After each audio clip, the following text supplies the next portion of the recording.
The moment Isaac Calloway rode into Fairplay, Colorado, on that sweltering afternoon in July of 1878, he noticed the woman stumbling along the dusty boardwalk outside the general store, her cheekbones so prominent they cast shadows across her hollowed face. She clutched the wooden railing as though it were the only thing keeping her upright, her faded calico dress hanging loosely on a frame that spoke of weeks, perhaps months, without adequate nourishment. Isaac pulled his mare to an abrupt halt, his weathered hand instinctively moving to steady his hat as he watched the young woman sway dangerously close to collapse. He was off his horse before conscious thought caught up with instinct, his boots hitting the ground with a thud that sent up small clouds of Colorado dust. The woman's eyes, large and luminous despite the exhaustion etched around them, lifted to meet his as he approached. They were the color of honey held up to sunlight, and even in her weakened state, there was a fierce determination in them that stopped him from rushing forward like some overbearing stranger. "Madam," he said, keeping his voice gentle as he removed his hat, revealing sun-streaked brown hair that needed a trim. "You look like you could use some assistance." She opened her mouth to speak, but no words came out. Instead, her legs simply gave way beneath her. Isaac lunged forward, catching her before she hit the wooden planks. She weighed almost nothing in his arms, her body trembling with the effort of remaining conscious. Up close, he could see the fine bones of her wrists, the way her skin had taken on an unhealthy pallor beneath the sunburn on her nose and cheeks. "Someone get the doctor," Isaac called out, but his words were met with uncomfortable silence. He looked up to find several townspeople watching from doorways and windows, their expressions ranging from curiosity to something that looked disturbingly like disapproval. An older woman finally stepped forward, wiping her hands on her apron. Her face was pinched with what might have been concern or judgment. "That's Penelope Davenport. She's been living in that old abandoned cabin up near the creek since her father passed 3 months back. Too proud to accept charity, that one." Isaac's jaw tightened. Pride was one thing, but starving to death was quite another. "Where's the doctor's office?" "2 buildings down, but Doc Henderson went to Denver for supplies. Won't be back until tomorrow." Without another word, Isaac adjusted his hold on the unconscious woman and began walking toward the hotel he had spotted when he rode in. The woman who had spoken hurried after him, her curiosity apparently overcoming whatever reservations had kept the others at bay.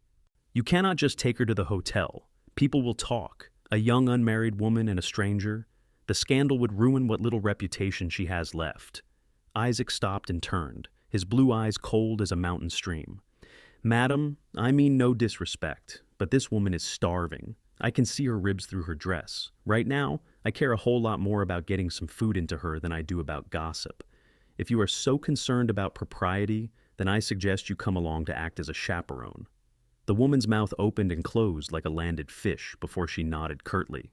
"I suppose that would be acceptable. I'm Martha Hendricks. My husband owns the dry goods store." The hotel lobby was mercifully cool, offering respite from the brutal afternoon heat. The clerk behind the desk, a thin man with spectacles perched on his nose, looked up with practiced courtesy that faltered when he saw what Isaac carried. "I need a room," Isaac said, his tone brooking no argument. "And I need food sent up immediately. Broth, if you have it. Bread, something gentle on the stomach. This woman has not been eating properly." "Sir, I am not sure that's appropriate. We run a respectable establishment." "I will take 2 rooms then," Isaac said, though it would strain his finances. He had come to Fairplay looking for work, not planning to spend his carefully saved money on hotel rooms. "Put the lady in one, me in the other. Mrs. Hendricks here will stay with Miss Davenport. But I want that food sent up now, or I will take my business and my recommendations to whatever other establishment this town has to offer." Money spoke louder than propriety, apparently. The clerk produced 2 keys and gestured toward the stairs. "Rooms 7 and 8, sir. I will have cook send up some chicken broth and soft bread immediately." The room was simple but clean, with a narrow bed covered in a faded quilt, a washstand, and a single window that looked out over Fairplay's main street. Isaac laid Penelope gently on the bed, then stepped back to give Martha room to attend to her. The older woman's expression had softened considerably as she dampened a cloth from the pitcher on the washstand and began wiping the dust from Penelope's face. "Her father was a good man," Martha said quietly, her hands surprisingly gentle. "Thomas Davenport came here 5 years ago with big dreams of striking silver. Never found much, but he worked hard, kept to himself. When his wife died of fever 2 winters past, Penelope came out from St. Louis to care for him. She was just 20 years old, leaving behind whatever life she had back east. Then Thomas took sick last spring, lung fever. He held on as long as he could, but by April he was gone. Isaac moved to the window, looking out at the dusty street below. And the town just let her starve?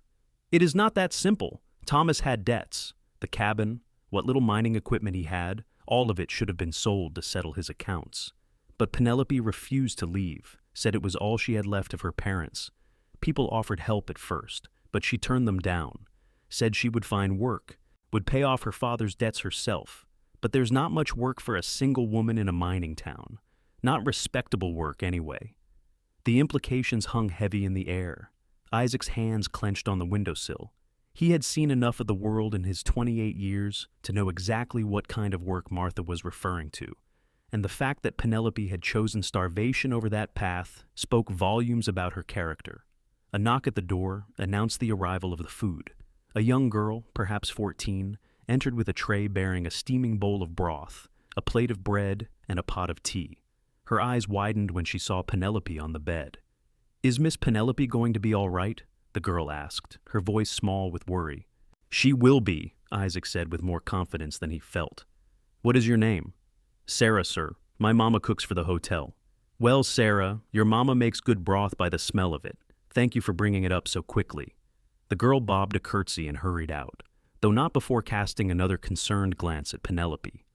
As the door closed, Penelope stirred, her eyelids fluttering open. Confusion clouded her features as she tried to orient herself. "Easy now," Martha said, helping her sit up against the pillows. "You fainted outside the general store. This gentleman brought you here."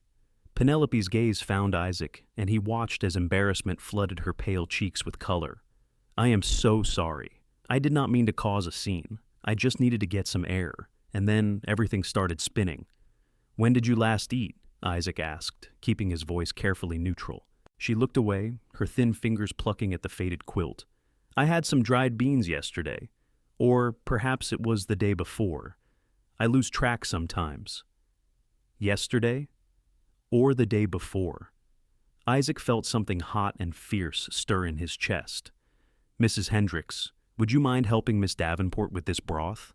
I will step out to give you privacy, but I will be right outside if you need anything." He left before either woman could protest, closing the door firmly behind him and taking up a position in the hallway. Through the thin walls, he could hear the low murmur of Martha's voice, coaxing and encouraging. His own stomach growled, reminding him that he had not eaten since breakfast, but he ignored it. He had food in his saddlebags, and right now, every scrap of the hotel's provisions needed to go to Penelope. It was nearly an hour before Martha emerged, her expression thoughtful as she pulled the door closed behind her. She managed half the broth and a bit of bread before exhaustion took her again. Poor child is sleeping now. Her body needs rest almost as much as it needs food. "Will you stay with her?" Isaac asked. "I need to see to my horse and find lodging for myself. But you took the second room. She needs a chaperone more than I need a soft bed. I will sleep in the livery stable. I have done it before." Martha's sharp eyes studied him with new interest. "You are a good man, mister." "Calloway. Isaac Calloway." "Well, Mr. Calloway, yes, I will stay with her tonight. But then what? This solves the problem for today, but what about tomorrow? Next week? That girl has nothing. No family, no money, no prospects." It was a fair question, and one Isaac had been turning over in his mind since the moment he caught Penelope in his arms. He had come to Fairplay looking for ranch work, hoping to save enough money to start his own small spread someday. He had $40 to his name, a good horse, and the clothes on his back. He was in no position to take on someone else's troubles, but he could not shake the image of those honey-colored eyes, the fierce determination that burned in them even as her body failed her. "Let me think on it," he said finally. "For now, just make sure she eats. Small amounts, regular intervals. Her stomach will need time to adjust." Martha nodded, a small smile playing at the corners of her mouth. "I will. And Mr. Calloway, thank you. Not many men would have stopped to help." After ensuring his mare was properly stabled and fed, Isaac made his way to the Silver Bell Saloon. It was still early enough that the establishment was relatively quiet. just a handful of miners nursing drinks and playing cards in the corner. The bartender, a burly man with impressive mutton chops, looked up as Isaac approached. "What can I get you?" "Information, if you are willing to part with it, and a whiskey would not go amiss." The bartender poured a generous measure and slid the glass across the bar. "Information about what?" "Work. I am looking for ranch work, preferably something steady. I am good with horses, can mend fence, handle cattle, not afraid of hard work. You and every other drifter that comes through town." The bartender's tone was not unkind, just matter of fact. "Most of the ranches around here already have their crews set for the season. You might try the Double R, about 15 miles west. Old man Richardson is always complaining about needing more hands, though he is too cheap to pay decent wages." Isaac sipped his whiskey, letting the burn ground him. "What about in town? Any work to be had?" "Depends on what you are willing to do. The mine is always hiring, but it is dangerous work. Cave-ins, bad air, accidents. A man can make decent money if he lives long enough to spend it." "I will keep that in mind. What can you tell me about Thomas Davenport's debts?" The bartender's expression shifted, becoming guarded.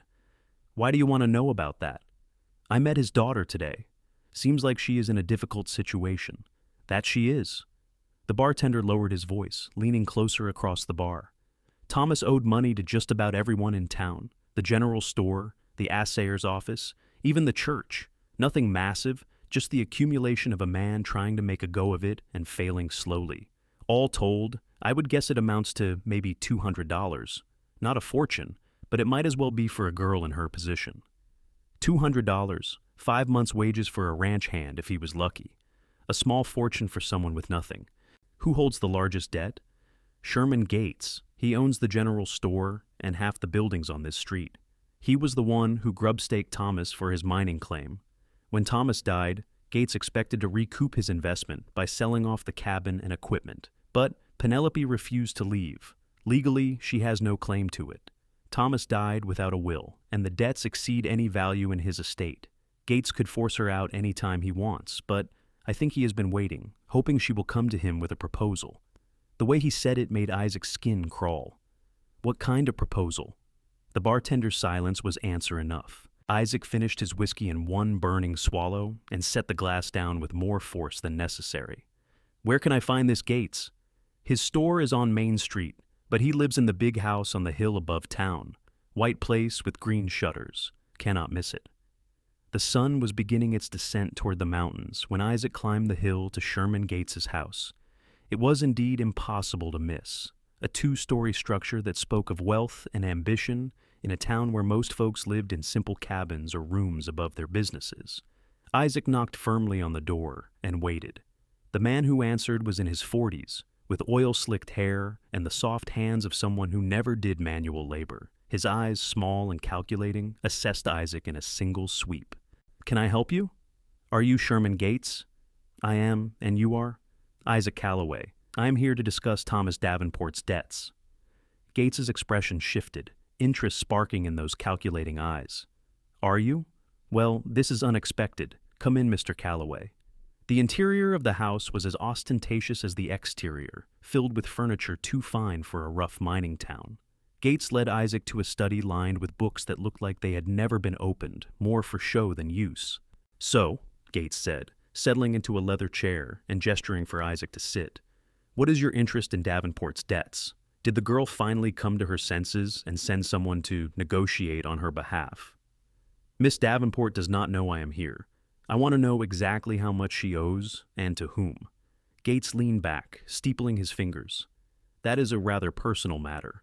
What gives you the right to that information?" "Basic human decency," Isaac said flatly. "I want to help her, but I need to know what I am dealing with." "Help her?" Gates's smile was unpleasant. "How noble. Let me guess, you were some drifter who rode into town, saw a pretty face despite the hunger, and decided to play hero? Those situations rarely end well, Mr. Calloway." Isaac's hands clenched on the arms of his chair, but he kept his voice level. "The debts, how much?" Gates studied him for a long moment, then seemed to reach some internal decision. He rose and went to a desk, pulling out a leather-bound ledger. "Thomas Davenport owed me specifically $135, covering supplies, equipment, and the grubstake for his claim. There are additional debts to others in town, another $60 or $70 perhaps. Call it 200 total. And if someone were to pay those debts, Miss Davenport would be free and clear? The cabin and anything else would be hers? In theory, yes. The cabin itself is not worth much, and the mining claim is worthless. Thomas worked it for 5 years and never pulled out enough silver to make back his initial investment. But there is one complication. What complication? Gates's smile widened. The land the cabin sits on is not actually part of Thomas's claim. It is on my land. I allowed him to build there as part of our arrangement, but technically I could demand the cabin be removed or charge rent for the land it occupies. Of course there was a complication. Isaac should have known it would not be straightforward. How much rent? For you? For some stranger who rode in today with noble intentions and no connection to this situation? Gates leaned forward, his smile turning predatory. I am not sure I am inclined to rent it at all, unless, of course, we can come to a different arrangement. What kind of arrangement? Leave town, Mr. Calloway. Go play hero somewhere else. Miss Davenport and I have an understanding in the works, and your interference is not welcome. Isaac stood slowly, his full height and broad shoulders suddenly seeming to fill the room. He had worked ranches since he was 15 years old, building muscle through hard labor and long days. Gates, for all his money and fine house, was soft and pampered. The other man seemed to realize this, his confident smile faltering slightly. I do not think Miss Davenport sees things the same way you do, Isaac said quietly. And I am not going anywhere, not yet. He left before Gates could respond, closing the door with careful precision behind him. His mind raced as he walked back down the hill. $200 in debt, plus whatever extortion Gates had planned regarding the land. It might as well have been $2,000 for all the chance Isaac had of paying it off quickly. But there had to be a way. There was always a way. The night air had turned cool by the time Isaac returned to the hotel. Martha was sitting in a chair by Penelope's bedside, knitting by lamplight. She looked up as Isaac knocked softly and entered. How is she? He asked quietly. Better. She woke about an hour ago and managed some more broth and half a cup of tea. Her color is already improved, though she needs proper meals for weeks before she will be truly healthy again. Martha set down her knitting. She asked about you, wanted to know who you were and why you helped her. What did you tell her? That you were a decent man, which is rare enough these days. She is proud, Mr. Calloway. She tried to insist that she will pay you back for the room and the food. Isaac moved to the window, looking out at the darkened street below. I visited Sherman Gates. Martha's indrawn breath told him she understood the significance. And he is a snake who sees Miss Davenport as prey. I need to find work, good paying work, and I need to find it fast. The mine pays the best wages in town. So I heard. I also heard it is a good way to get killed. That it is. Martha was quiet for a moment, the click of her knitting needles resuming. There might be another option. Have you ever dealt with wild horses? Isaac turned from the window. Some. Why? There is a rancher about 20 miles north, Jacob Freeman. He bought grazing rights to a valley where a wild herd has been living. He has been trying to round them up for months, but they are canny, and his regular hands cannot get near them. He has been offering a bounty, $20 a head, for any horse brought in that can be broken and trained. The herd has maybe 15 or 20 horses in it. $20 a head. 15 horses would be $300, enough to pay off Penelope's debts and have a cushion besides. Of course, it would not be that simple. Wild horses were dangerous, unpredictable. A man could get trampled, thrown, or worse, and breaking them would take time and skill. But it was a chance. How do I find this Freeman? Ride north out of town, follow the creek until you hit the fork, then take the left branch. His ranch is in a valley below Miller's Peak. You cannot miss it. Isaac nodded slowly. Will you stay with Miss Davenport tonight? I will pay you for your time. I will stay, and you will not pay me a penny. That girl needs help, and I am ashamed it took a stranger to make me see it clearly. Martha's voice was firm. You go see Freeman in the morning. I will make sure Penelope eats and rests. Sleep came hard that night in the livery stable, Isaac's mind too full of plans and possibilities. The hay was scratchy, and every sound seemed amplified in the darkness. But eventually, exhaustion won out, pulling him under into restless dreams. He woke before dawn, his body clock attuned to ranch hours even after weeks on the road. After washing up in the trough and checking on his mare, he made his way to the hotel. The lobby was empty, but he could hear sounds from the kitchen, the clatter of pans and the smell of frying bacon. The clerk from yesterday appeared, looking considerably less pressed in the early morning light. "Mr. Calloway, you are up early. I need to see Miss Davenport before I leave town for the day. Is Mrs. Hendricks still with her? She left about an hour ago, said she needed to get home to her own family. But Miss Davenport is awake, I believe. I heard movement from her room." Isaac climbed the stairs and knocked softly on the door of room 7. There was a pause, then a voice, stronger than yesterday but still holding an edge of weakness. "Come in." Penelope was sitting up in bed, her hair loose around her shoulders, catching the early morning light streaming through the window. Even with the shadows under her eyes and the hollows in her cheeks, Isaac could see that she was beautiful. More than that, there was an intelligence in her gaze that made something in his chest tighten. "Mr. Calloway," she said, her voice formal despite the intimate setting. "Mrs. Hendricks told me what you did yesterday. I owe you my life, and I intend to repay every cent you spent on my behalf." "There is no debt," Isaac said, removing his hat. "Anyone would have done the same. But they did not. You did." Her hands twisted in the quilt. "I am not a charity case, Mr. Calloway. I made my choices, and I was dealing with the consequences. You had no right to interfere." The words stung, though Isaac tried not to show it. "You are right. I did not have the right. But I also could not stand by and watch someone starve to death out of stubbornness." Her eyes flashed, anger putting color in her pale cheeks. "Stubbornness? Is that what you call it? I was trying to maintain my dignity, my independence, something I suspect you as a man have never had to worry about losing." "You are right," Isaac said again, and watched surprise replace the anger in her expression. "I cannot know what it is like to be in your position, but I do know that there is no dignity in dying, Miss Davenport, and I know that accepting help when you need it is not the same as surrendering your independence." She looked away, blinking rapidly. "You do not understand. This town, these people, they have been waiting for me to fail, to prove that a woman alone cannot make it. If I accept charity, if I admit defeat, I prove them right." Isaac moved closer, pulling up the chair that Martha had used the night before. "Or maybe you prove that you are smart enough to recognize when the game is rigged against you and brave enough to find another way forward." "And what other way would that be?" Her voice was bitter. "The only work available to a woman in my position is either domestic service, which pays barely enough to feed myself, let alone pay my father's debts, or worse. I know what Sherman Gates expects, what half the men in this town expect. They are just waiting for me to get desperate enough." "I know about the debts," Isaac said. "I visited Gates yesterday. I know he is holding them over your head, trying to force your hand." Penelope's face went white, then red. "You had no right to do that. You had no right to involve yourself in my affairs." "Maybe not, but I did it anyway, and I cannot take it back. So, instead of fighting about what has already happened, let us talk about what happens next." "What do you mean?" Isaac leaned forward, resting his forearms on his knees. "I am going to see a rancher today about a job. If it works out the way I am hoping, I might be able to help you pay off those debts, clear your father's name, and give you a fresh start." "Why would you do that? You do not even know me." It was a fair question, and Isaac found himself without a simple answer. Why was he doing this? He had his own plans, his own dreams. Getting involved in Penelope Davenport's problems could derail everything he had been working toward. But when he thought about riding away, leaving her to face Gates and the others alone, something in him rebelled absolutely.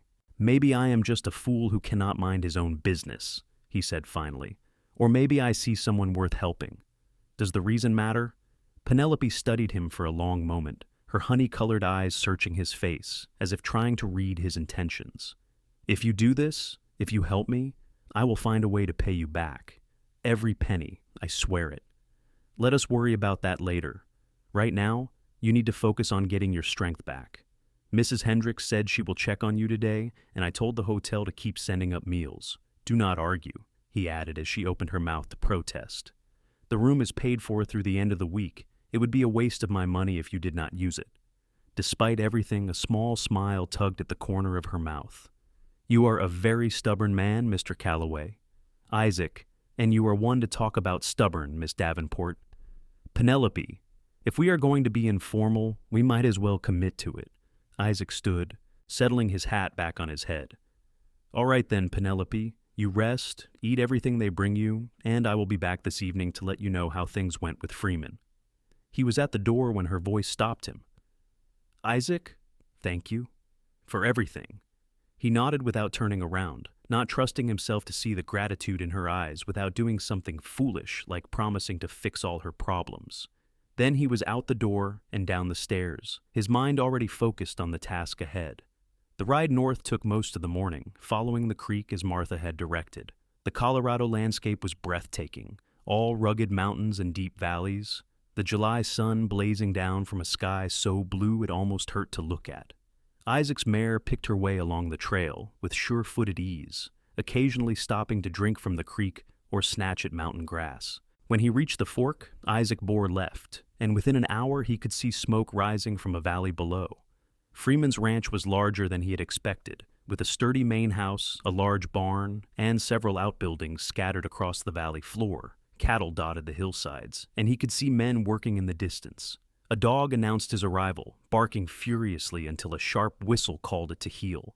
A man emerged from the barn, wiping his hands on his pants. He was in his 50s, Isaac guessed, with the weathered face of someone who had spent decades working outdoors. "Help you?" the man called out. Isaac dismounted, leading his mare the last few yards. "Looking for Jacob Freeman. I heard he has a job available involving wild horses." The man's expression shifted to one of interest.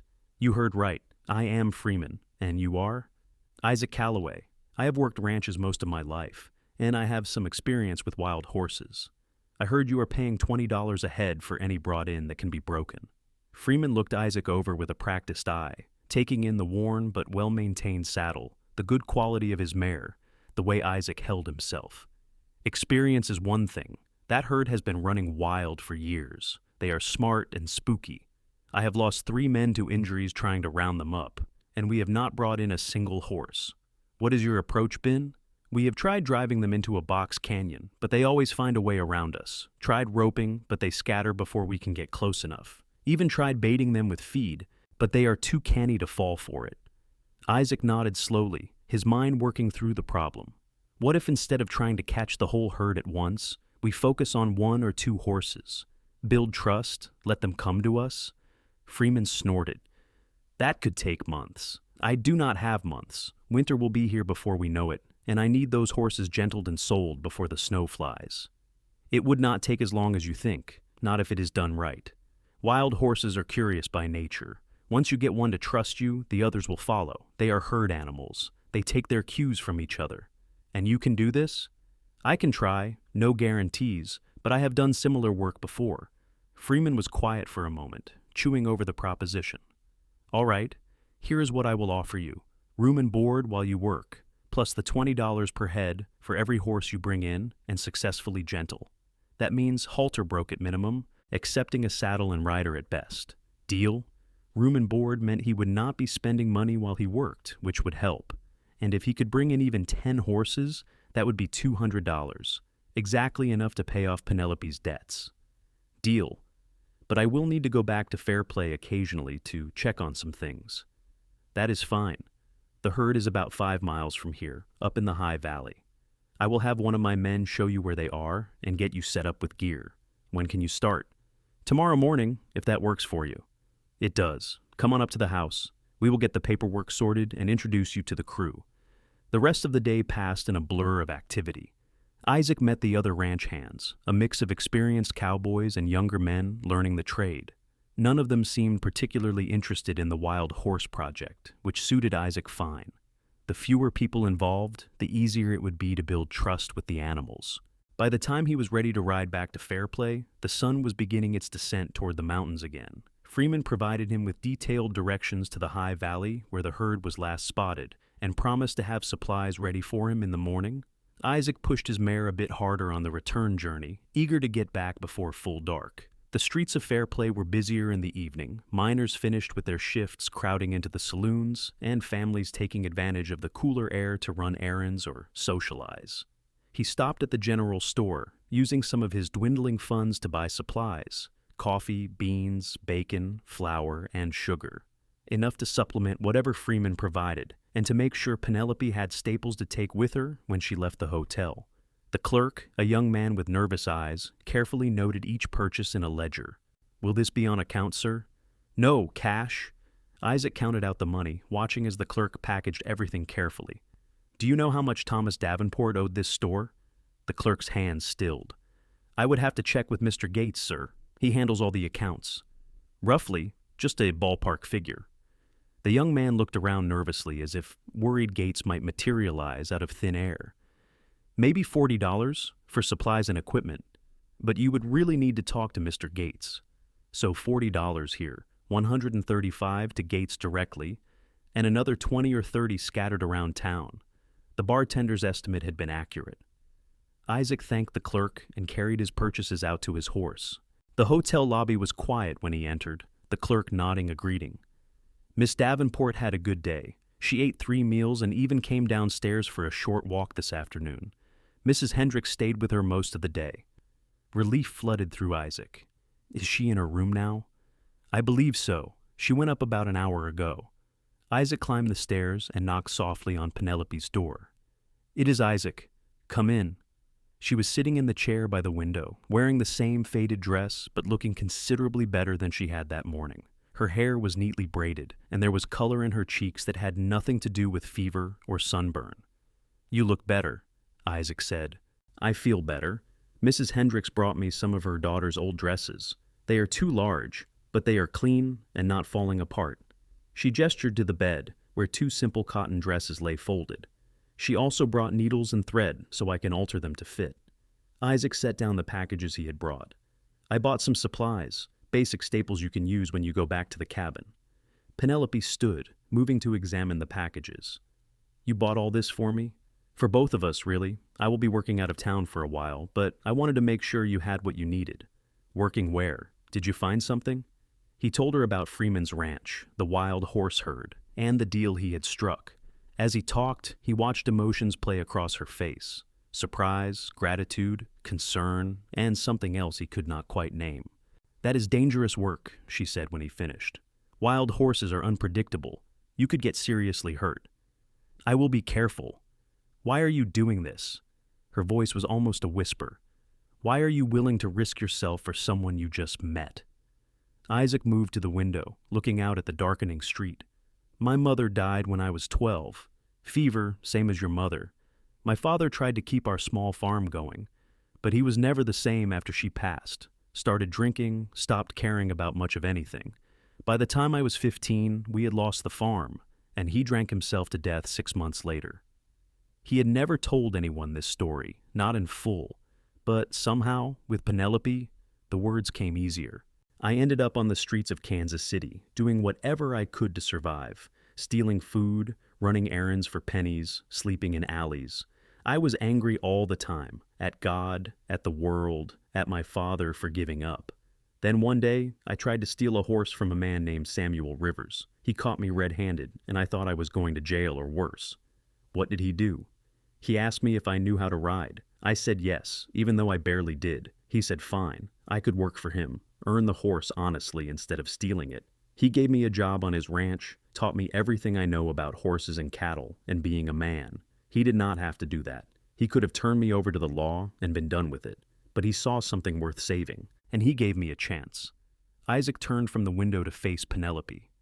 "I am not Samuel Rivers. I do not have a ranch to offer you or a lifetime of work. But I can do this one thing. I can help clear your debts and give you a fresh start. Maybe that is my way of paying forward what Samuel did for me." Tears were streaming down Penelope's face, though she made no sound. She brushed them away impatiently. "You are a good man, Isaac Calloway. Better than you know. I am just a man trying to do the right thing. That is all." She crossed the room to where he stood, and before he could react, she reached up and kissed his cheek. It was a chaste kiss, over in a heartbeat, but it left Isaac's skin burning where her lips had touched. "Thank you," she whispered, "for seeing me as a person worth helping, not just a problem to be solved or a conquest to be won." Isaac's hand came up almost of its own accord. his fingers gently brushing a strand of hair from her face. "You are so much more than that, Penelope. I wish you could see yourself the way I see you." The air between them seemed to thicken, charged with something Isaac did not quite know how to name. He could see the pulse beating in Penelope's throat, could smell the faint scent of lavender soap on her skin. It would be so easy to lean down, to close the small distance between them. Instead, he stepped back, putting proper distance between them. "I should go. I need to get an early start tomorrow." Was that disappointment that flashed across her face? But she nodded, composing herself. "Of course. Will I see you again before you leave? I will try to come by in the morning, but if I do not make it, Mrs. Hendricks knows where I will be. If you need anything at all, tell her, and she will get word to me." "I will. Be careful, Isaac. Please." "I will. You take care of yourself. Keep eating, keep resting, build your strength back up." He left before he could do something stupid, like pull her into his arms or make promises he was not sure he could keep. The walk back to the livery stable felt longer than usual, his mind replaying the feel of her lips on his cheek, the way her eyes had looked in the lamplight. He was in trouble. Deep trouble. Because somewhere between catching Penelope as she fainted and this moment, he had stopped thinking of her as someone to help, and started thinking of her as someone he could not imagine leaving behind. The realization should have terrified him. Instead, it felt oddly right, like a key turning in a lock he had not known existed. Isaac woke before dawn, his body stiff from another night on hay. He washed quickly, saddled his mare, and rode out to Freeman's ranch as the sun was just beginning to paint the eastern sky pink and gold. True to his word, Freeman had supplies waiting, including a bedroll, rope, and a pack horse loaded with food and equipment. "Good luck," Freeman said as Isaac prepared to head out. The herd was spotted yesterday evening at the north end of the high valley. There is an old line shack up there you can use as a base camp. It is not much, but it has got a roof and walls. The high valley was everything Freeman had promised and more, pristine and wild, with mountain peaks rising on all sides and a clear stream running through the center. Isaac spotted the herd around midday, grazing on the far side of the valley. He counted 17 horses, including several foals. The stallion, a magnificent bay with a black mane and tail, watched Isaac's approach with suspicious eyes, ready to lead his herd away at the first sign of threat. Isaac made camp at the line shack, a rough structure that was indeed not much more than walls and a roof, but it would serve. He spent the rest of the day observing the herd from a distance, learning their patterns, where they grazed, where they went for water, how they interacted with each other. The stallion was the key. Gain his trust, or at least his tolerance, and the rest would follow. The next few days fell into a pattern. Isaac would rise early, take care of his horses, and then position himself where the herd could see him but not feel threatened. He did not approach, did not try to interact. He just existed in their space, becoming a familiar part of the landscape. On the third day, he brought his harmonica and played soft, simple tunes. The horses' ears pricked forward with interest, though they maintained their distance.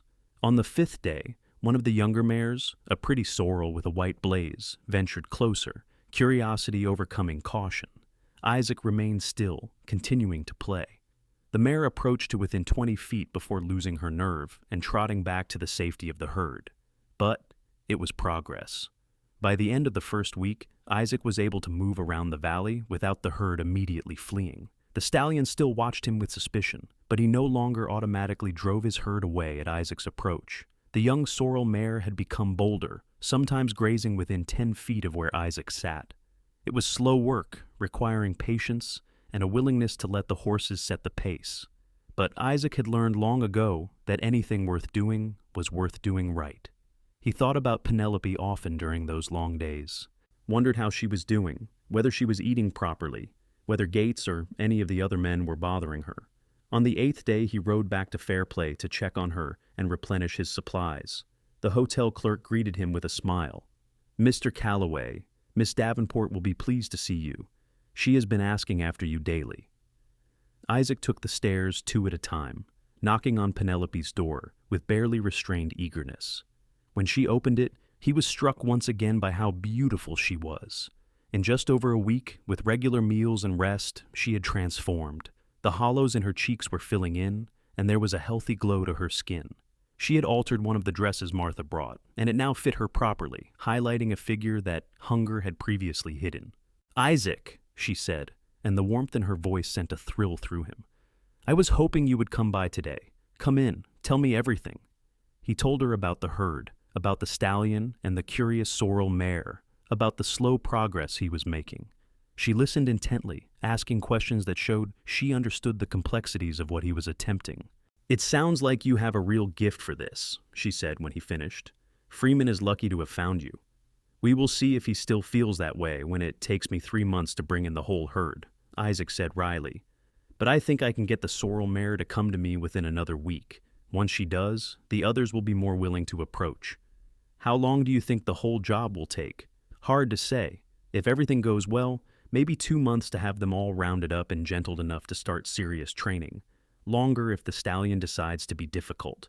Penelope was quiet for a moment, her fingers pleating the fabric of her skirt. 2 months, and then what?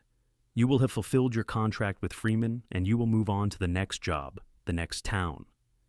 Isaac heard the question beneath her words. "I have not thought that far ahead." "Have you not?" Her eyes met his, and he saw vulnerability there that made his heart clench. "Because I have. I think about it every day, about what happens when you have paid off my debts and I no longer have a reason to see you, about whether you will just ride away without looking back." "Penelope." He crossed the room to her, taking her hands in his. They were small and delicate, but he could feel the calluses from hard work, the strength in her grip. "I am not going anywhere without talking to you first, without us figuring out together what comes next." "What do you want to come next?" It was a bold question, the kind a proper lady was not supposed to ask, but Penelope had never been much for propriety, and Isaac loved her all the more for it. Loved her. The realization struck him with the force of a physical blow. He loved her. This woman he had known for barely more than a week, who was proud and stubborn and determined to make her own way in the world. He loved her completely. "I want," he said slowly, choosing his words carefully, "to see where this goes. I want to get to know you better, to court you properly if you will let me. I want to see your smile every day and hear your voice. I want to build something with you, something lasting." Tears welled in Penelope's eyes again, but she was smiling. "That is what I want too. I have been so afraid to hope for it, afraid that I was just imagining the connection between us. But it is real, is it not? This thing growing between us?" "It is real," Isaac confirmed. "More real than anything I have felt in a long time." She rose on her toes and kissed him. A real kiss this time, not the chaste peck on the cheek from before. Her lips were soft and warm, and Isaac felt like the ground had shifted beneath his feet. His arms came around her, pulling her close, and for a long moment, the world narrowed to just the two of them, standing in a simple hotel room in a rough mining town, discovering something precious. When they finally broke apart, both were breathing hard. Penelope's cheeks were flushed, her eyes bright. "I should not have done that. It was too forward of me." "I am glad you did," Isaac said honestly. "Because I have been wanting to kiss you properly since the moment I caught you outside the general store, and I was not sure I had the right." "You have the right. I want you to have the right." She paused, then added softly, "I think I am falling in love with you, Isaac Calloway. I know it is too soon and too fast, and I should be more cautious, but I cannot seem to help myself." "Then do not," Isaac said, brushing his thumb across her cheek. "Do not help yourself. Fall in love with me, and I will fall right alongside you. We will figure out the rest as we go." They spent the rest of the afternoon together, talking about everything and nothing. Penelope told him about growing up in St. Louis, about her mother's death and her father's grief-driven decision to chase silver in the Colorado mountains, about arriving in Fairplay to find her father already sick, wasting away from the lung disease that would eventually kill him. "I should have been angry with him," she said, "for dragging my mother out here, for squandering what little money they had on a dream that never materialized. But I could not be. He tried so hard, Isaac. He really believed he would strike it rich and give us a better life." "He loved you," Isaac said. "That much is clear. Otherwise, you would not have come all this way to care for him." "I did love him. I still do. But I also resent him sometimes for leaving me in this impossible situation. Is that terrible? It is human. Love is not simple or pure. It is messy and complicated, and it is all right to feel conflicting things at once. As evening approached, Isaac reluctantly prepared to leave. I need to get back to the valley. The horses are used to my presence now, and I do not want to break the routine. When will you come back? A week, maybe less if I can manage it. Will you be all right? I will be fine. Mrs. Hendricks has been wonderful, and I have been helping out at the hotel in exchange for my room. Nothing strenuous, just mending linens and helping with light cleaning. It feels good to be useful again. Isaac pulled her into one more embrace, breathing in the lavender scent of her hair. Take care of yourself. And Penelope? I meant what I said. All of it. I know, so did I. The ride back to the High Valley felt longer than usual. Isaac's thoughts full of honey-colored eyes and soft lips. He was playing a dangerous game, letting himself fall for Penelope when their futures were so uncertain. But for the first time in his life, he wanted to take the risk. She was worth it. The next 2 weeks brought steady progress with the herd. The sorrel mare, whom Isaac had started calling Daisy in his mind, began taking oats from his hand. Within days, he was able to touch her neck, then slip a rope around it.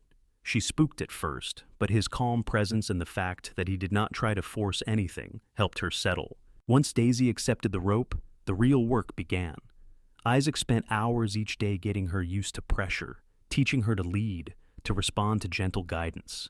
It was tedious work, requiring endless patience, but it was also deeply satisfying.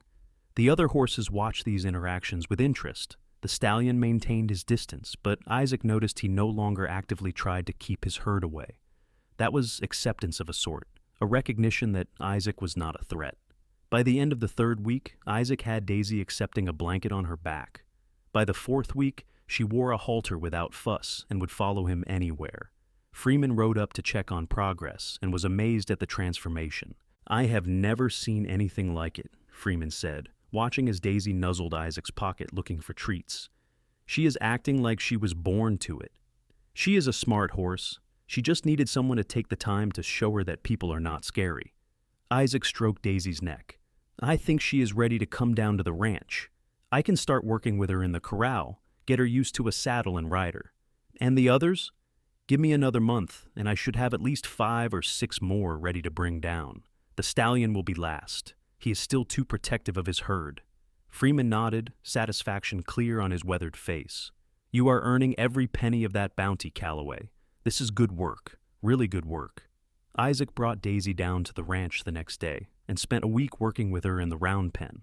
She was a quick learner, accepting a saddle without much fuss, and allowing Isaac to mount her on the 4th day. By the end of the week, she was responding to basic commands and showing the kind of willing temperament that would make her valuable to a buyer. Freeman was so pleased he paid Isaac the $20 bounty immediately. You have earned it. That mare is going to sell for good money. With $20 in his pocket and more horses ready to work with, Isaac felt confident enough to take a full day off to visit Penelope. He rode into Fairplay on a Sunday, when the town was relatively quiet, most folks at church or resting after a long work week. Penelope was not at the hotel. The clerk told him she had moved back to the cabin 3 days earlier, saying she felt well enough to return home. Isaac's first instinct was concern, but the clerk assured him that Mrs. Hendricks had helped her get settled and that several townspeople had donated furniture and supplies. She is doing much better, Mr. Calloway. Your kindness started a chain reaction. Once people saw her eating properly and regaining her strength, they wanted to help. Human nature, I suppose. We are drawn to success stories. The cabin was a 15-minute ride from town, following the creek just as Martha had described. It was small and rough, the kind of place a poor miner could throw together quickly, but Isaac could see that someone had recently made repairs. The roof looked newly patched, and the door hung straight on its hinges. Penelope was in the small garden plot beside the cabin, pulling weeds from between rows of struggling vegetables. She looked up at the sound of his approach, and her face lit up with a smile that made Isaac's heart skip a beat. You came, she said, brushing dirt from her hands as she stood. I said I would. He dismounted and tied his mare to the porch railing. The clerk said you moved back home. I did. It felt like time. She gestured to the cabin. Some of the men from town came by and fixed the roof. Mrs. Hendricks and some of the other women brought furniture. They said they did not need any more. I think they felt guilty for not helping sooner. It does not matter why they helped, just that they did. You are right. Penelope led him to the small porch, where 2 wooden chairs sat in the shade. They were mismatched and worn, but they were sturdy. Sit with me, I will get us some water. She returned with 2 tin cups and a pitcher of cool water from the creek. They sat in comfortable silence for a few moments, watching birds flit through the trees and listening to the burble of water over rocks. I brought in my first horse, Isaac said eventually. A mare named Daisy. Freeman paid me the bounty. That is wonderful. How many more do you think you can bring in? At least 10, maybe 12. The stallion will be difficult, but the rest should come around with time and patience. Penelope was quiet for a moment, turning her cup in her hands. That means you will have more than enough to pay off the debts. That is the plan. And then? It was the same question she had asked before, but this time Isaac had an answer. Then I was hoping to talk to Freeman about staying on at his ranch permanently. He's getting older, needs help running the place. If he agrees, I would have steady work and a place to build a future. Here, in Fairplay? If that is where you are going to be, then yes, here. Penelope set down her cup and turned to face him fully. Isaac, you do not have to rearrange your life around me. You barely know me. I know enough. I know you are brave and proud and determined. I know you would rather starve than compromise your principles. I know that when you smile, it is like the sun coming out from behind clouds. I know that I want to wake up every morning knowing I will see you that day. He reached for her hand, lacing their fingers together. I know it is fast, Penelope. I know people will say we are rushing things, but I also know that what I feel for you is real and lasting, and I do not want to waste time pretending otherwise. I feel the same way, she admitted. It terrifies me sometimes, how much I care about you already. What if something happens? What if you get hurt working with those horses? Or what if you wake up one day and realize you made a mistake? Life does not come with guarantees, but I would rather take the risk with you than play it safe alone. Will you let me court you properly? Penelope, will you give us a chance to build something real? Yes, she said simply. Yes, I will. Isaac kissed her then, slow and sweet, pouring all his feelings into the gesture. When they broke apart, Penelope was smiling through tears. I have something to tell you, she said. I found work, real work, not just helping out for room and board. That is wonderful. Doing what? Mrs. Hendricks recommended me to a family that just moved to town. They need help with their children, teaching them their letters and numbers. The wife is overwhelmed with a new baby and 3 other children under the age of 8. It does not pay much, but it is honest work, and it will help me start paying down the debts. Pride swelled in Isaac's chest. That is perfect for you. You will be wonderful at it. They spent the rest of the day together. Penelope showed Isaac the repairs that had been made to the cabin, the supplies people had donated, the small improvements she was making to create a real home. In turn, Isaac told her more stories about the horses, about his plans for the future, about the life he hoped they could build together. As the sun began to set, painting the Colorado sky in shades of orange and pink, Isaac reluctantly prepared to leave. I should get back before full dark. I know. Penelope walked him to his horse. When will I see you again? 2 weeks at most. I want to bring down at least 2 more horses before I come back. But, Penelope, if you need me before then, send word with Freeman's supply wagon. It comes through town every few days, and he can get a message to me. I will. Be safe, Isaac. Please. Always. The kiss they shared before he mounted up was different from the others. Deeper, more passionate, holding the promise of everything they could become to each other. When Isaac finally rode away, he carried the memory of it with him like a talisman. The next 6 weeks passed in a blur of hard work and steady progress. Isaac brought down 3 more horses in quick succession, each one responding to his patient approach. Freeman was so impressed that he offered Isaac exactly what he had been hoping for: a permanent position as head wrangler with a small cabin on the ranch property and a fair salary. You have a gift, Isaac. I would be a fool to let you go. What do you say? I say yes, with one condition. I need time off to court a lady properly. Freeman laughed. That would be Miss Davenport, I assume? Martha Hendricks told my wife all about your rescue and subsequent courtship. Half the county is talking about it. Let them talk. As long as Penelope does not mind, I certainly do not. Good man. When are you planning to ask her to marry you? The question caught Isaac off guard, though it should not have. I have not thought that far ahead. Well, think about it. Life is short, and from what I hear, she is a good woman. Do not let her get away. Isaac took Freeman's advice to heart. By the time he had brought down his 8th horse, earning $160 in bounties, he knew what he wanted to do. He asked Freeman for permission to take a full week off, then rode into Fairplay with purpose. His first stop was Sherman Gates's general store. The man looked up from his ledger with his usual oily smile, which faded when he recognized Isaac. "Mr. Calloway, to what do I owe this unexpected visit?" "I am here to settle Thomas Davenport's debts. All of them." Gates's expression shifted through several emotions: surprise, calculation, and finally poorly concealed disappointment. "Is that so? That is quite generous of you, though I must say I am not sure Miss Davenport will appreciate your charity." "It is not charity. It is a loan, which she will pay back on her own terms when she is able. But in the meantime, I want her free and clear of any obligations." Isaac pulled out the money he had earned, carefully counted and organized. "How much does she owe you specifically?" Gates consulted his ledger with exaggerated care. $135 to me, $40 to the store account. Plus, there is the matter of the land the cabin sits on. Name your price for the land. It is not for sale. Everything is for sale at the right price. Name it. Gates leaned back in his chair, steepling his fingers in that gesture Isaac had come to hate. $100, and before you protest, that is actually quite fair for half an acre of creekside property. It would wipe out most of his remaining savings, leaving him with almost nothing to his name, but it would mean Penelope truly owned her home, with no one able to hold it over her head ever again. Done. I will need a proper deed, signed and witnessed. Of course. Give me a day to draw up the paperwork, and we can finalize the transaction. Isaac left the store and spent the rest of the day settling the smaller debts around town. $40 here, $20 there, until every penny Thomas Davenport had owed was paid in full. By the time he was finished, Isaac had exactly $12 to his name. It was terrifying and exhilarating in equal measure. The next day he returned to finalize the land purchase.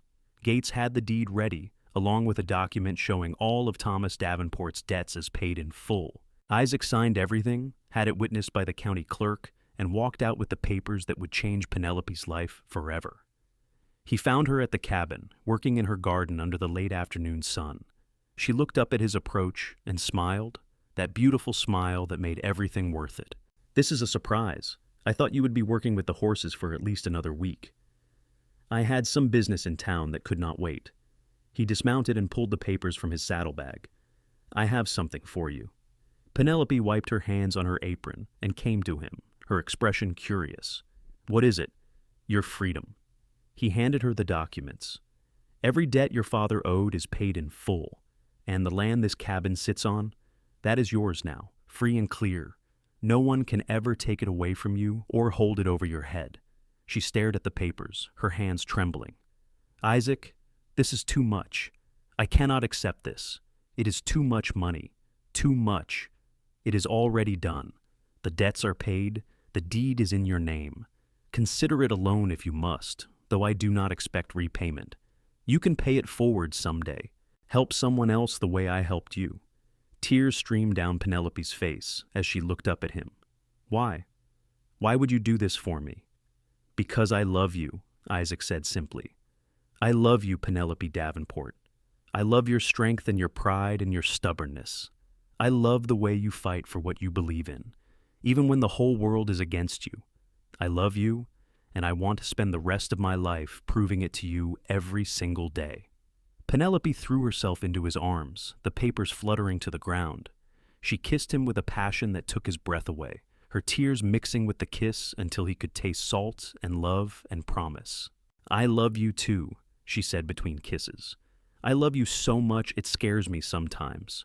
You are everything good and decent in this world, Isaac Calloway, and I do not know what I did to deserve you, but I am not letting you go." Isaac laughed, joy bubbling up from somewhere deep in his chest. "Is that a yes?" "A yes to what?"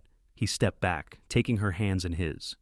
"I did not plan to do this now. I wanted to wait, to court you properly for a few more months. But standing here with you, I cannot think of a single reason to wait. Penelope Davenport, will you marry me?" Will you let me spend the rest of my life making you as happy as you make me?" More tears, but these were happy ones, spilling down her cheeks as she nodded. "Yes, yes, of course I will marry you. There is nothing I want more." They stood there on the porch of her tiny cabin, holding each other as the sun set over the Colorado mountains, two people who had found each other against all odds. Isaac thought about the long road that had led him to this moment, the loss of his parents, the years of hardship and loneliness, the chance decision to ride into Fairplay on that hot July afternoon. Every struggle, every choice had brought him to Penelope. "When?" she asked eventually, her head resting against his chest. "As soon as you want, tomorrow, next week, next month. I will wait as long as you need." "I do not want to wait. I have spent enough of my life waiting for something good to happen. Let us get married as soon as we can arrange it." They were married 3 weeks later, in a simple ceremony at the small church in Fairplay. Martha Hendricks stood up as matron of honor, and Jacob Freeman served as Isaac's best man. Half the town turned out for the wedding, curious to see the couple who had become something of a local legend. Penelope wore a new dress, the first she had ever owned that was made specifically for her. It was simple calico, in a soft blue that brought out the gold in her eyes, with white lace at the collar and cuffs. She had never looked more beautiful. Isaac wore his best clothes, carefully cleaned and pressed for the occasion. He had even gotten a haircut and a shave, though his hands shook so badly that morning that Freeman had to tie his tie for him. "Nervous?" Freeman had asked with a knowing smile. "Terrified. What if she changes her mind?" "She won not. Anyone can see how much that girl loves you." Freeman was right. When Penelope walked down the short aisle on Martha's husband's arm, her eyes never left Isaac's face. The love shining in them was so clear, so undeniable, that Isaac felt his throat tighten with emotion. The minister kept the ceremony short and sweet. They exchanged simple gold bands that Isaac had purchased with the last of his savings, promising to love, honor, and cherish each other until death parted them. When the minister finally said Isaac could kiss his bride, the cheers from the congregation nearly shook the rafters. The town put on a small reception at the hotel, with food donated by various families and music provided by a few miners with instruments.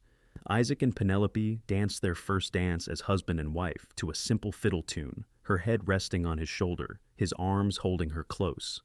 "Happy," he murmured into her hair, "happier than I ever thought possible. You changed my life, Isaac. You saved me in every way a person can be saved." "We saved each other," he corrected. "I was drifting before I met you, just going through the motions of living. You gave me a reason to put down roots, to build something lasting." They stayed at the reception until late in the evening, dancing and laughing with the townspeople who had once ignored Penelope's suffering, but now celebrated her happiness. Isaac tried not to hold grudges. People were complicated, capable of both cruelty and kindness, often in equal measure. Finally, they slipped away to the cabin that was now truly their home. Isaac had spent the past week making improvements, fixing anything that needed repair, adding small touches to make it more comfortable. It was still small and rough, but it was theirs. Their wedding night was everything Isaac had dreamed it would be. Tender and passionate, awkward and perfect, filled with whispered words of love and the discovery of each other. Penelope was shy at first, but she met him with a passion that matched his own, and by the time the moon had set and dawn was breaking over the mountains, they had become one in the truest sense. Isaac woke to find Penelope watching him, propped up on one elbow, a soft smile on her face. "Good morning, husband." "Good morning, wife." He pulled her down for a kiss. "Any regrets?" "Not a single one. You?" "Only that I did not meet you sooner." They spent the next few days in blissful isolation, rarely leaving the cabin except to gather water from the creek or tend to Isaac's mare. The world outside could wait. For now, they were focused on learning each other, on building the foundation of their marriage. On the fourth day, reality intruded in the form of Freeman riding up to the cabin. Isaac met him on the porch, shirtless and barefoot, his hair still mussed from sleep, despite the late morning hour. Freeman grinned. "Sorry to interrupt the honeymoon, but I have news that could not wait. A buyer from Denver came through yesterday looking for horses. Good horses, well trained. He saw the ones you brought down and wants to buy the whole lot. He is offering premium prices, Isaac, top dollar." "That is great news. How many does he want?" "All of them, including any others you can bring down in the next month." He is building a stage line and needs reliable horses. Says he will pay $50 a head for horses that are saddle broke and respond well to commands. Isaac whistled low. $50 was more than double what most horses sold for. That is a serious offer? It is, and there is more. He is looking for someone to manage his horse operations long term. Training, breeding, the whole operation. It would mean relocating to Denver, but the pay would be excellent. He specifically asked about you after seeing your work. It was an incredible opportunity, the kind that could set them up for life. But it would mean leaving Fairplay, leaving the cabin Penelope had fought so hard to keep. Can I talk to Penelope about it? Of course. Let me know within the week if you are interested. Otherwise, I will tell him you are happy where you are. After Freeman left, Isaac sat on the porch steps, his mind racing. Penelope joined him, wrapping a shawl around her shoulders against the morning chill. I heard, she said. It is an amazing opportunity. It would mean leaving here, leaving your home. Penelope was quiet for a long moment, looking out at the mountains. This cabin was my father's dream, not mine. I fought to keep it because it was all I had left of him, and because surrendering it felt like admitting defeat. But I do not need it anymore, Isaac. My home is not a place. It is you. It is wherever we are together. Are you sure? I do not want you to resent me later for taking you away from here. She took his hand, lacing their fingers together. I am sure. Let us go to Denver. Let us build a new life there, without the weight of the past hanging over us. It will be an adventure. An adventure? Isaac repeated, a smile tugging at his lips. I like the sound of that. They spent the next 3 weeks preparing for the move and working to bring down the remaining horses. With Penelope helping, the work went faster than Isaac expected. She had a natural way with the animals, patient and calm, and they responded to her almost as well as they did to him. The stallion was the last holdout, as Isaac had predicted, but with the rest of his herd already captured and gentled, he was lonely and more willing to approach. It took 2 full days of careful work, but eventually Isaac was able to slip a rope around the stallion's neck. The big bay fought at first, rearing and plunging, but Isaac held firm, keeping steady pressure while also giving the horse room to realize he was not being hurt. By the end of the second day, the stallion was following Isaac on a lead, his proud head held high, but his eyes showing acceptance rather than fear. Penelope watched from a safe distance, her hands pressed to her mouth, tears streaming down her face. That was the most beautiful thing I have ever seen, she said, when Isaac finally led the stallion into the ranch corral. The way you gentled him, the patience you showed, it was incredible. Isaac was exhausted, covered in dust and sweat, but he felt a deep sense of satisfaction. He is a good horse. He just needed someone to show him that surrendering is not the same as defeat. They sold all 17 horses to the buyer from Denver, earning $850. It was more money than Isaac had ever seen in his life, more than enough to relocate to Denver and set up a comfortable home while he got established in his new position. Freeman threw them a farewell party the night before they left. The whole ranch crew turned out, along with many of the townspeople from Fairplay. It was bittersweet, leaving the place where they had met and fallen in love. But it was also exciting to be starting fresh with unlimited potential ahead of them. Martha Hendricks pulled Penelope aside near the end of the evening, pressing a small package into her hands. For your new home, just a few things to remind you of where you came from. Inside were linens Martha had embroidered herself, along with a framed photograph of Penelope's parents that someone had found among her father's possessions. Penelope hugged Martha tightly, both women crying. Thank you for everything, for believing in me, for helping me when I needed it most. You helped yourself, dear. You just needed a little support to get back on your feet. And you found a good man in Isaac. Hold on to him tight. I will, I promise. Denver was everything Fairplay was not. Large, bustling, full of opportunity and energy. The buyer, a man named Robert Harrison, set them up in a small house on the edge of town, close to where the stage line operations were being established. It had 3 rooms, a real kitchen, and glass windows. To Penelope, who had spent the last year in a rough mining cabin, it was a palace. Isaac's work was challenging but rewarding. He oversaw the training of all horses for the stage line, hiring and managing a small crew of wranglers. The pay was excellent, and Harrison proved to be a fair and reasonable employer. Within 6 months, they had saved enough money to buy the house outright and were beginning to talk about expanding their family. Penelope thrived in Denver. She found work teaching at a small private school for girls, using her education and natural intelligence to make a real difference in young lives. She made friends, became active in the community, and blossomed in ways that would have been impossible in Fairplay. On their first anniversary, Isaac took Penelope to a fancy restaurant in downtown Denver. They dressed in their finest clothes and ate food they could barely pronounce, laughing at their own attempts to fit in with the wealthy clientele around them. "Can you believe where we are?" Penelope asked, her eyes shining in the candlelight. "A year ago, I was starving in a cabin, ready to give up on everything. Now look at us. I can believe it, because I believe in you, in us. We have earned this, Penelope, every bit of it." "I am pregnant," she blurted out, then clapped her hand over her mouth as if she could take the words back. Isaac stared at her, his fork halfway to his mouth. "You are what?" "Pregnant. I have been trying to find the right time to tell you, and I thought maybe tonight, our anniversary, would be perfect. But it just came out. I am sorry, that was not very romantic." Isaac set down his fork carefully, then stood and came around the table to pull Penelope into his arms, not caring what the other diners thought. "You are pregnant. We are going to have a baby." "Yes. Are you happy? I know we talked about waiting a bit longer, but these things do not always go according to plan.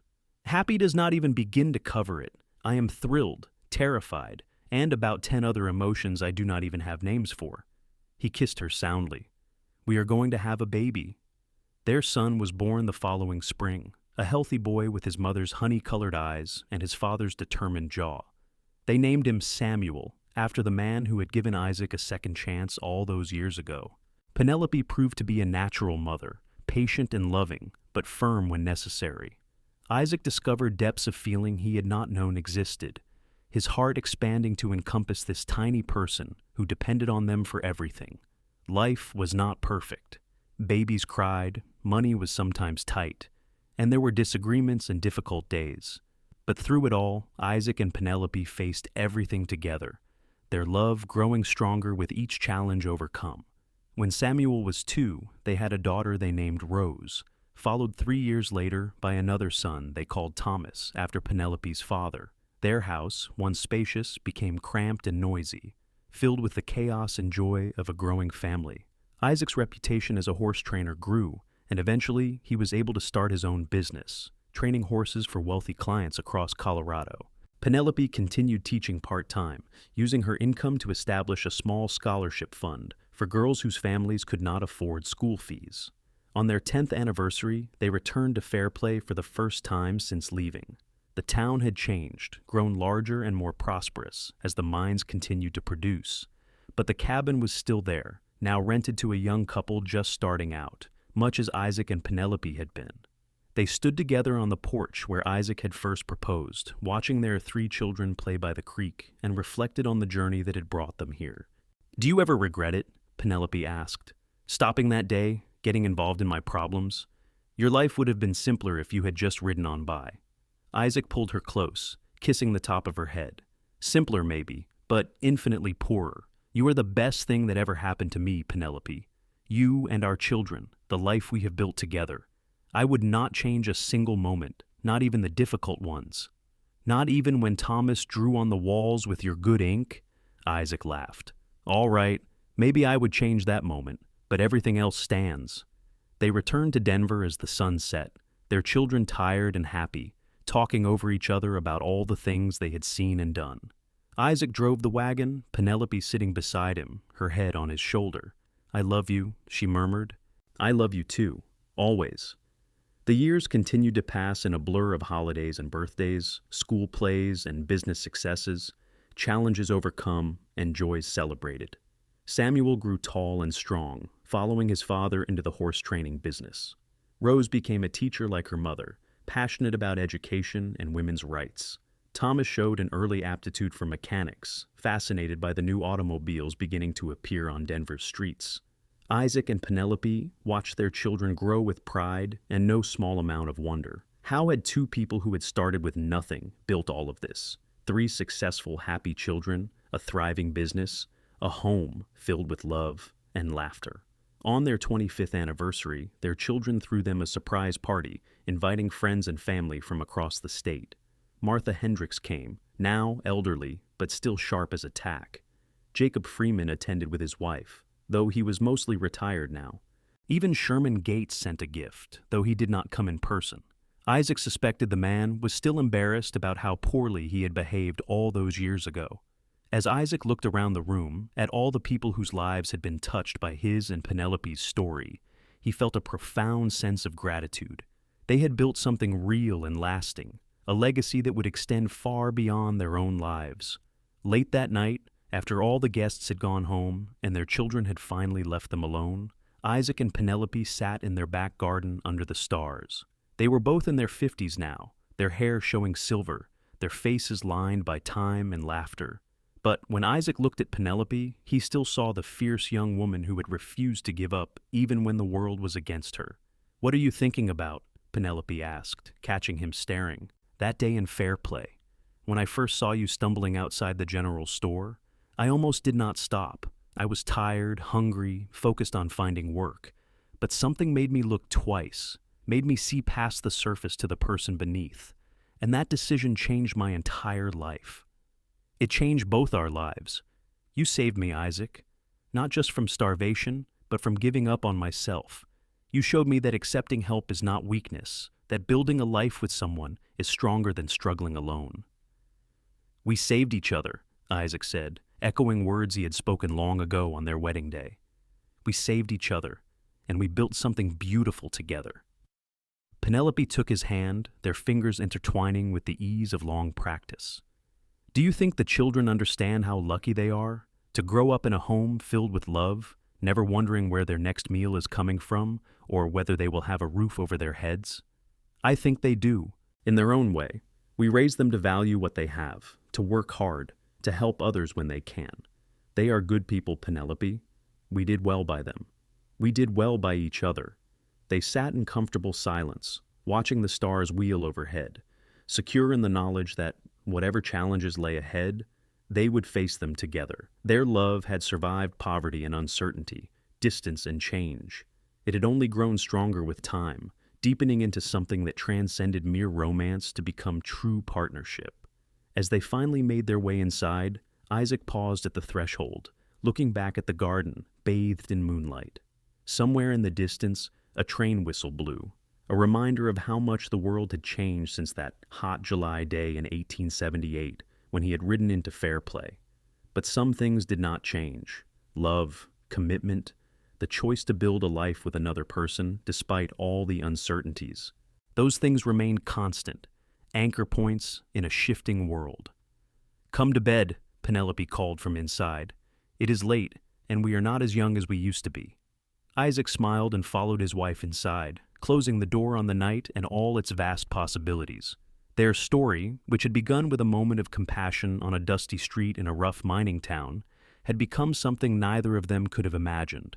Not a fairy tale, because real life was messier and more complicated than any story, but something better, something real. And as they climbed the stairs to their bedroom, moving in the synchronized rhythm of two people who had shared decades together, Isaac sent up a silent prayer of thanks to whatever force had led him to Fairplay on that fateful day. To the instinct that had made him stop, the compassion that had made him help, and the courage to fall in love with a woman who needed saving just as much as he did. Their love story was not the kind told in dime novels or sung about in saloons. It was quieter, more ordinary in many ways. But it was theirs, built on a foundation of mutual respect, genuine affection, and the kind of deep commitment that only comes from choosing each other every single day, in good times and bad, in sickness and health, for richer or poorer. As Isaac drifted off to sleep that night, Penelope warm and solid beside him, he thought about the cowboy he had been at, 28, lost, drifting, looking for purpose. He thought about the woman starving in a cabin, too proud to ask for help, even as her body failed her. And he marveled at the journey that had brought them from that place of desperation to this moment of peace and contentment. Tomorrow would bring new challenges, new joys, new sorrows. Their children would continue building their own lives, eventually giving Isaac and Penelope grandchildren to spoil and worry over. The business would evolve, the world would change, and they would change with it. But through it all, they would have each other. And that, Isaac reflected as sleep finally claimed him, was more than enough. It was everything. The end came peacefully for both of them, many years later, surrounded by children and grandchildren and the evidence of a life well lived. Isaac went first, passing in his sleep at the age of 73. Penelope followed 6 months later, unable or unwilling to face a world without her partner of 45 years. They were buried side by side in a cemetery overlooking the mountains, their shared headstone bearing a simple inscription. Together, they built a life worth living. Their children gathered to mourn and remember, sharing stories of their parents' devotion to each other and to their family. Samuel told the story of how his parents met, the tale that had become family legend, embellished and romanticized over decades of retelling, but still true in its essence. "Dad saw Mom when she needed help most," Samuel said, standing at the graveside with his siblings beside him. He could have ridden on by, minded his own business, but he stopped. He saw her, really saw her, and he decided to do something about it. And in doing so, he saved not just her life, but his own. They saved each other, and they built something that will last far beyond their time on this earth. Rose added her own remembrance. "Mom used to tell me that accepting help when you need it is not weakness, it is wisdom. She said that we are not meant to face life alone, that building a community and allowing others to support us is one of the bravest things we can do. She lived that truth every day." Thomas, ever practical, spoke of his father's work ethic and integrity. Dad believed in doing things right, even when it was harder or took longer. He believed in treating animals and people with respect and dignity. He believed that your word was your bond and that hard work was its own reward. He taught me how to be a man, not through lectures, but through example. As the service concluded and the family began to disperse, a young woman approached Samuel. She was a stranger, but something about her was familiar. "Excuse me," she said hesitantly. "I am sorry to intrude. I did not know your parents, but I wanted to pay my respects. You see, my grandmother was Martha Hendricks. She told me the story of your parents many times before she passed. She said your father was one of the best men she ever knew, and your mother was one of the strongest women. She credited them with teaching her the importance of helping others when you can, of not turning a blind eye to suffering." Samuel smiled, tears pricking his eyes. "Thank you for telling me that. It would have meant a lot to them to know they made a difference, not just to our family, but to others as well." They did. My grandmother established a fund in Fairplay to help young women in difficult situations, inspired by your mother's struggle and your father's compassion. It is still operating today, helping dozens of women every year. Your parents' legacy extends far beyond what you might realize. After the young woman left, Samuel stood alone at his parents' grave, the Colorado wind carrying the scent of pine and wildflowers. He thought about legacy, about the ripples one life can create in the world. His parents had started with nothing, two people brought together by chance and compassion, but they had built something that mattered, something that would echo through generations.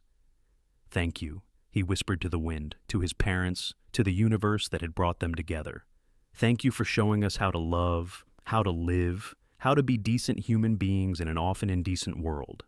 And somewhere, in whatever comes after, Isaac and Penelope rested peacefully, together as they had been in life. Their story, which had begun with a gaunt face and a cowboy's compassion, had ended exactly as it should, not with drama or tragedy, but with the quiet satisfaction of a life well lived, a love well nurtured, and a legacy that would endure long after they were gone. The sun set over the mountains, painting the sky in shades of orange and pink, just as it had on that distant day when Isaac had first told Penelope he loved her. The world turned, seasons changed, but some things remained eternal. Love, compassion, the choice to help another person when they need it most. These things transcended time and mortality, binding humanity together in an unbreakable chain of connection and care. And in a small house in Denver, 3 generations of family gathered to share memories and support each other through grief, carrying forward the lessons their parents and grandparents had taught them, to see people, really see them, to help when you can, to build lives of meaning and purpose, and most importantly, to love deeply and completely, holding nothing back. That was the legacy Isaac and Penelope left behind. Not wealth or fame, but something far more valuable. The knowledge that one person, one moment of compassion, one decision to stop and help could change everything. Not just for the person helped, but for everyone whose lives they touched thereafter. It was a legacy worth having, a story worth telling, and a reminder that the most powerful force in the world is not strength or intelligence or luck, but simple human kindness, offered freely to those who need it most. The end.